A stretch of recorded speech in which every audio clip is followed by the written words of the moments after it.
This is the news in brief from the United Nations.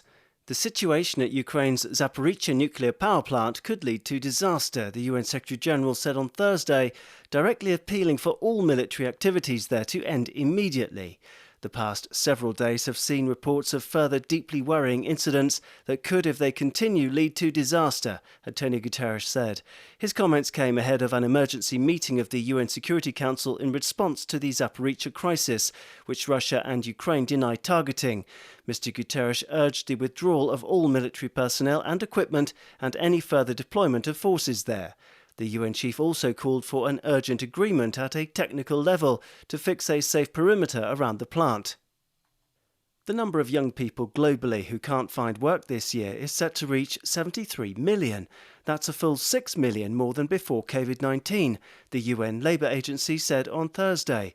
According to the International Labour Organization, ILO, the pandemic has caused much higher unemployment losses for 15 to 24-year-olds in securing work than older workers. Here's Martha Newton, ILO Deputy Director General for Policy. We know that the COVID-19 pandemic has wreaked havoc on youth labor markets throughout the world, and it's exposed a number of shortcomings in the way the needs of young people are addressed, especially the most vulnerable first-time job seekers, school dropouts, fresh graduates with little experience, and those who are remaining inactive, not by choice. The UN Labour Agency report found that young women have struggled more than their male counterparts to find work during the pandemic. The UN's top human rights official, Michelle Bachelet, spoke out on Thursday at the high number of Palestinians, children included, who've been killed and injured in clashes with Israeli soldiers this year.